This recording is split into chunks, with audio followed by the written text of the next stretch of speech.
Hello guys, नमस्ते। कैसे हैं आप सभी? तो आज फाइनली रेसिपी व्लॉग आ रहा है, ये तो चलो, अब मैं लास्ट ये दिखा रही थी, ये मेरा एक काम लास्ट रहता था। मूंगफली को रजाई गद्दे में सब खा लेते, अब सर्दी का टाइम है तो क्या किया जा सकता है। तो मूंगफली को अलग अलग स्कैटर करना, ये काम मम्मी भी कर लेती है, मैं भी कर लेती हूँ, हम दो ही करते हैं।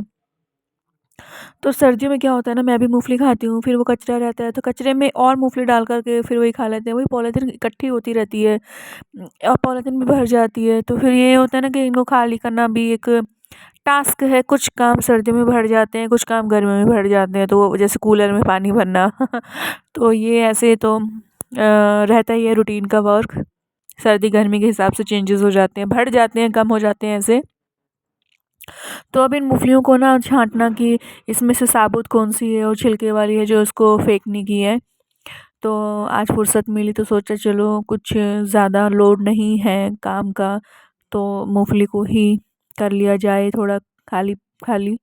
फिर इनमें भी बहुत मूँगफली निकली, एक मूँगफली निकली, मैंने फिर भरी उसमें पॉलीथीन में ही। ऐसे करके फिर मूँगफलियों का कच फिर इनको मैं कचरे में फेंक आती हूँ। इनको सबको छाँटना होता है कि ऐसे उठा-उठा के चेक करना होता है। कुछ तो दिख जाती है और कुछ फिर ऐसे चेक करते रहो कि हाँ, देखो अब ये इसमें मुझे दिख रही है ना, तो ये अब मैं इसमें से ऐसे छाँट-छाँट के इस पॉलीथीन में डाल दूँगी। तो ऐसे कर लूँगी फिर मैं।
तो अब हम आते हैं फाइनली रेसिपी पे। तो रेसिपी के अंदर मैंने सिर्फ़ करी पत्ता और मूँगफली ही है जो नई ली है एडिशनली। बाकी इसके अलावा सरसों के तेल में राई तड़का के हींग डाल के प्याज और हरी मिर्ची ही डाला है, और करी पत्ता और मूंगफली, बस इसको ऐसे चना दाल को नहीं डाला। चना दाल जो है वो हम लोग उपमा में यूज़ करते हैं। तो उपमा की रेसिपी होती है तो उसमें मैं चना दाल अच्छी लगती है और वही डालते हैं हम लोग घर में। उपमा में नहीं चना दाल हम लोग डालते। बाकी गाजर, मटर, बीन्स ये सब भी आप पोहे में डाल सकते हैं। मैंने एक बार डाला था, हम लोग को टेस्ट अच्छा नहीं लगा तो मैंने उसके बाद दोबारा नहीं डाला। मटर भी, खाली मटर डाल के। तो उससे आलू, प्याज़, टमाटर अच्छा लगता है, पर अब मैं आलू भी हटाने लगी हूँ।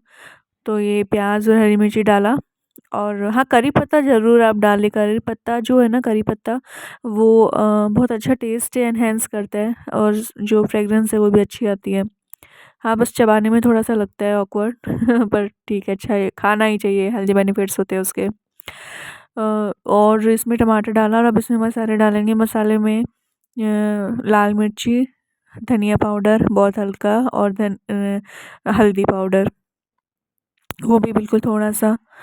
तो ये रूटीन के मसाले डाल के फिर हम इसको पूरा से इसको मसाले को भूनने तक हम कर लेंगे। और इस बार है ना, इस रेसिपी में नमक जो है वो बहुत ज़्यादा पड़ गया था, तो खाने में खा तो लिया, ठीक लगा, पर थोड़ा ज़्यादा लग रहा था। मम्मी ने 3 टेबलस्पून डाला ना, तो 3 नहीं 2 डालना चाहिए था, लास्ट में एक और एक्स्ट्रा डाल ही दिया फिर। अब तो वो मिलाया तो सबको, तो वो चीज़ें, बट ठीक है, ज़्यादा नहीं अच्छा लगता नमक, कम में गुंजाइश होती है, ज़्यादा में नहीं होती। हो जाता है कई बार गलतियाँ ऐसी छोटी-मोटी। अब देखो ये तीसरी बार डाला ना, ये जो गलती कर दी डाल के, जो पहले के 2 डाले हुए थे ना, वही नमक का टेस्ट वो था। और मम्मी ये बोलते-बोलते यही कह रही थी कि अगर कम पड़ जाएगा तो भी नहीं अच्छा लगेगा और ज़्यादा हो जाएगा तो भी नहीं। नमक और चीनी का तो यही हिसाब है। तो ऐसे इसको कंटिन्यू हम लोग पका लेंगे। और ऐसे ही धनिया पत्ता रखा हुआ है, तो चलो इसको जल्दी से कर, क्योंकि पोहे में धनिया पत्ता बहुत अच्छा लगता है। तो इधर धनिया पत्ता को हम काट लेंगे और मैंने फिर धनिया पत्ता को काट के धो के फिर इसके अंदर डाल दिया है मैंने।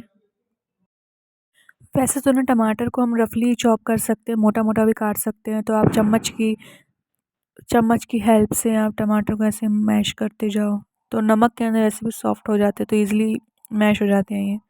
और बाहर आप जो शोर आ रहा है उसको इग्नोर करना है, क्योंकि बाहर पटाखे फूट रहे हैं। हो सकता है शादियों का सीज़न चल रहा हो, इसलिए हो आस-पास कहीं शादी। तो इसको ऐसे मैं चम्मच से इसको मैं मैश करती जाऊँगी और एक साथ इकट्ठा हो जाएगा, इसका पेस्ट जैसा बन जाएगा। देख रहे हो आप, तेल जो है बाहर निकल रहा है, तो इसका मतलब ये जो है मसाला डन है। अब इधर मैंने जो है वो पोहा मिला दिया है। सबसे बड़ा टास्क होता है इसको मिलाना पोहे में, और देख रहे हो आप कितना ड्राई लग रहा है। जब ये पिक्चर में ही ड्राई लग रहा है, तो ये मुझे इसको बिखरा-बिखरा सा हो गया था, बस यही है। ये बिखरा-बिखरा थोड़ा हो जाता है, तो थोड़ा-सा ऐसा लगता है। तो मैंने ना फिर इसको चलाया तो सही, फिर मैंने इसको थोड़ी देर ऐसे स्टीम कर दिया था, ढक दिया था थोड़ी देर ऐसे, ताकि ये स्टीम हो जाए, सॉफ्ट हो जाए।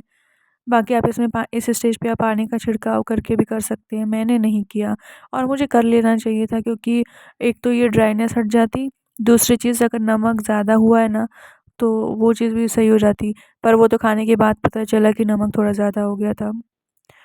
तो फिर ऐसे ही मैं, गुठले से भी बन जाते हैं पोहे में, ज़्यादा देर तक रखो तो।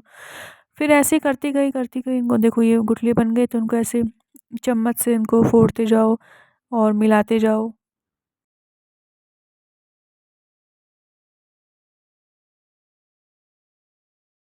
ऑल्दो दिखने में तो बहुत अच्छा लग रहा है, एक सार पीला-पीला सा जो पोहा दिखने में, क्योंकि हम लोग पहले आँखों से देखते हैं, फिर हम खाते हैं तो ये फिर पटाखा फूटा उधर, तो ये इतना अच्छा लगता है खाने में।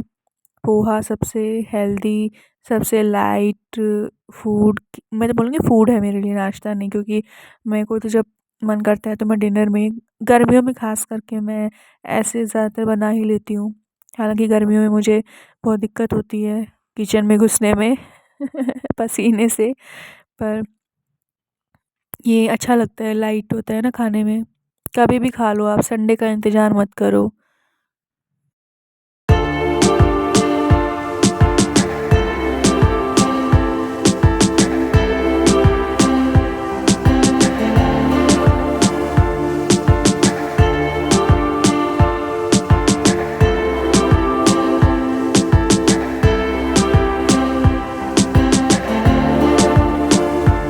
ये क्या होता है ना, अगर ज़्यादा तक आप इनको स्टीम भी देते हो, पकाते हो ना, तो ये स्टिकी होने लगते हैं और फिर नीचे ना ये बर्तन में भी चिपकने लगते हैं। और ये नॉन स्टिक कढ़ाई तो है नहीं, तो नीचे से ऐसे चिपकने लग रहे थे, तो और ज़्यादा ऐसे चुरचुरा सा हो रहा था ये इनका। तो नाउ इट्स डन।